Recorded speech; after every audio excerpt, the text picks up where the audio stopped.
Welcome to Mavuika Impact, your go-to channel for all things Genshin. We're giving away a Welkin Moon when we hit 300 subscribers. To enter, make sure you subscribe and leave a comment. We'll pick a random winner using Comment Picker from one of our videos, so don't miss your chance. And let's dive into Teyvat together. Hey travelers, some pretty big news just dropped.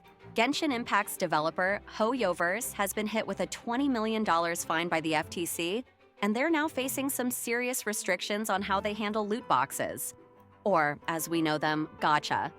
This could mean big changes for the game's future, not just for Genshin, but possibly for the entire gaming industry.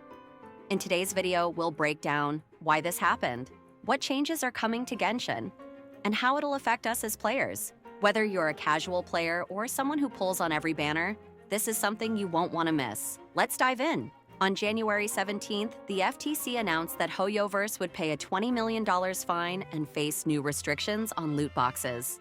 Why? Because of allegations that they misled players, especially younger ones, about the true costs and odds of pulling rare 5-star characters. You know that feeling when you're on a banner, pouring in your hard-earned primo gems, only to feel like you're throwing money into a black hole? Yeah, that's part of the issue. But it doesn't stop there. HoYoverse was also accused of violating the Children's Online Privacy Protection Act by collecting data from kids under 13 without proper parental consent. So, this isn't just about Gacha, it's about how they marketed it and handled player data overall. Here's what the FTC settlement means for Genshin Impact. Parental consent for teens under 16. Players under 16 will need parental approval to pull on banners. This could limit younger players' participation in Gacha events entirely. Transparent pricing, HoYoverse must now provide a clear, real money option for purchases alongside Primogem bundles. This is to reduce confusion caused by virtual currency exchange rates. Real odds displayed.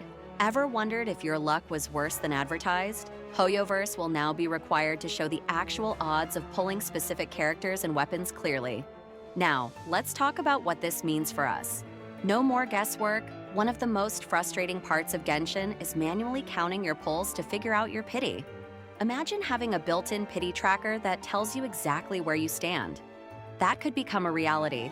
A more fair system, the changes aim to make the Gacha system less predatory, especially for younger players. But for the rest of us, will the magic of Gacha, the thrill of not knowing what you'll get, disappear? Ripple effect. Across the industry, this ruling could set a precedent for other Gacha-based games like Honkai, Star Rail, or even console games with loot box mechanics. If HoYoverse makes these changes, other developers might be forced to follow. The bigger picture. Of course, this ruling primarily affects players in the United States, but it raises bigger questions. Will other countries follow suit with similar regulations? How will these changes impact the financial model of Gacha games? For HoYoverse, $20 million might seem like a drop in the bucket, but the bigger cost could come from reshaping their system to comply with these rules. What's next? The settlement still needs approval from a federal judge, but once it's finalized, HoYoverse will have to act quickly. Expect to see these changes roll out in Genshin and their other games over the next few months. Will this make Genshin a better, more player-friendly experience? Or could it strip away some of the excitement that keeps us coming back to the banners? Let me know your thoughts in the comments. Are you happy with these changes, or are you worried about what they could mean for the game's future? And what do you think about that $20 million fine? Is it enough to send a message? If you found this video interesting, don't forget to like, subscribe, and hit the notification bell so you don't miss out on updates like this. Thanks for watching, and I'll see you in the next one.